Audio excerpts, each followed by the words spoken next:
నమస్కారాలండి. అమరావతి రాజధాని, Amaravati capital city మీద కొంతమంది అన్నెసరీగా అపోహలు రేకెత్తిస్తున్నారు. రైతులు అమరావతి రాజధాని కోసం ఎవరైతే రైతులు ల్యాండ్ ఇచ్చారో వాళ్ళెవరు కూడా ఎటువంటి డౌట్ అవసరం లేదు. ముఖ్యమంత్రి గారు ఒక లాంగ్ విజన్తో చేస్తున్నారు. అమరావతి రాజధాని క్యాపిటల్ సిటీ ఏదైతే ఈరోజు 217 చదరపు కిలోమీటర్లు కడుతున్నామో అది ఇంకా సక్సెస్ఫుల్ కావాలి. రైతులు ఇచ్చిన భూములకు ఇంకా విలువ రావాలంటే ఇక్కడ అనేక సంస్థలు రావాలి. అనేక సంస్థలు అంటే సాఫ్ట్ ఇండస్ట్రీస్ రావాలి. ఇండస్ట్రీస్ వస్తేనే ఈ క్యాపిటల్ సిటీ యొక్క విలువ ఇంకా పెరుగుతుంది. రైతుల భూముల విలువ ఇంకా పెరుగుతాయి. ఇండస్ట్రీస్ రాగడం అంటే ఎప్పటికీ రాదు. ఇప్పుడు హైదరాబాద్ ఈరోజు సక్సెస్ అంటే హైదరాబాద్ సరౌండింగ్స్లో, హైదరాబాద్లో అనేకమైన ఆర్గనైజేషన్స్, ఇండస్ట్రీస్ వచ్చినాయి. ఇండస్ట్రీస్ వచ్చినప్పుడే యువతకి ఉద్యోగాలు వస్తాయి, ఎకనామిక్ గ్రోత్ వస్తుంది.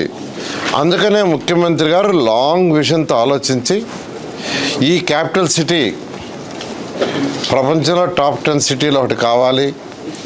ఇక్కడ ఏ రైతులైతే ఈ భూములు ఇచ్చారో వాళ్ళు ఇంకా విలువ పెరగాలంటే ఇక్కడ అనేక ఆర్గనైజేషన్స్ రావాలంటే సాఫ్ట్ ఇండస్ట్రీస్ రావాలి. సాఫ్ట్ ఇండస్ట్రీస్ రావాలంటే దానికి కొంత ల్యాండ్ కావాలి.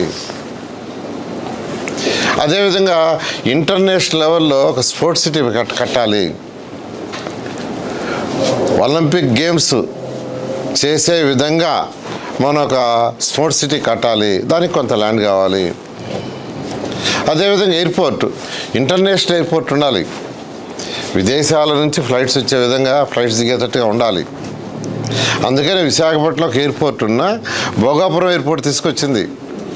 ఈరోజు హైదరాబాద్ తీసుకోండి, ఆ రోజు ఎయిర్పోర్ట్ కడుతుంటే అందరూ అబ్జెక్షన్ పెట్టారు.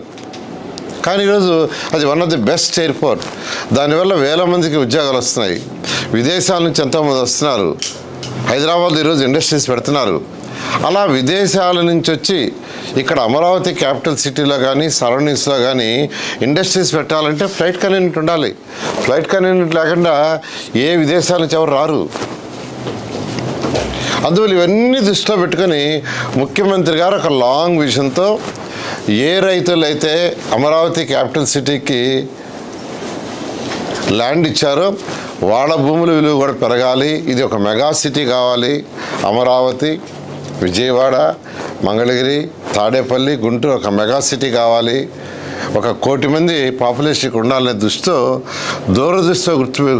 పెట్టుకుని యాక్చువల్గా ముఖ్యమంత్రి గారు ఒక విజన్ ఇచ్చారు. ఆ విజన్ ద్వారానే యాక్చువల్గా అడిషనల్ ల్యాండ్ పుల్లింగ్గా ల్యాండ్ అక్విజిషన్ అనేది ఇంకా ఆలోచిస్తున్నాం. ల్యాండ్ అక్విజిషన్ అయితే రైతులు నష్టపోతారని ప్రజాప్రతినిధులు, శాసనసభ్యులు చెప్పారు. అయితే ల్యాండ్ పుల్లింగ్ అయితే కొద్దిగా ఎక్కువ తీసుకోవాల్సి వస్తుంది. ఎందుకంటే ల్యాండ్ పుల్లింగ్ తీసుకున్నప్పుడు దాన్ని డెవలప్ చేసి ఇవ్వాలి రైతులకి, మళ్ళీ వాళ్ళకి ప్లాట్లు ఇవ్వాలి. అందువల్ల ఇవి ఆలోచిస్తున్నాం. త్వరలో ఒక నిర్ణయం తీసుకుంటాం. ఏది ఏమైనప్పటికీ అమరావతి క్యాపిటల్ సిటీ ఏదైతే ఉందో దీంట్లో ఆల్రెడీ 41,000 కోట్లకి టెండర్లు కంప్లీట్ చేసి ఇచ్చేసాం. వర్క్ జరిగింది, స్టార్ట్ అయింది. మొత్తం ఇక్కడ జరగబోయేది సుమారుగా 64,000 కోట్ల రూపాయల వర్క్స్. ఆల్రెడీ అథారిటీ క్యాబినెట్ 64,000 కోట్లకి పర్మిషన్ ఇచ్చేసింది. ఇంకా కొన్ని టెండర్లు పిలవాలా. ఆ టెండర్లు కూడా ఈ నెలాఖరు లోపల అయిపోతున్నాయి. ఇది ఒక టాప్ సిటీ, ప్రపంచంలో ఉన్న టాప్ సిటీలో ఒకటి అవుతుంది. అయితే ఒక ఇన్ఫ్రాస్ట్రక్చరే అంటే రోడ్లు, డ్రైన్స్, పార్కులు ఇవన్నీ చేసినంత మాత్రాన ఈ యొక్క భూమి విలువ నిలవాలంటే హైదరాబాద్ ఈరోజు ఏ విధంగా తక్కువ రేటు ఉన్నది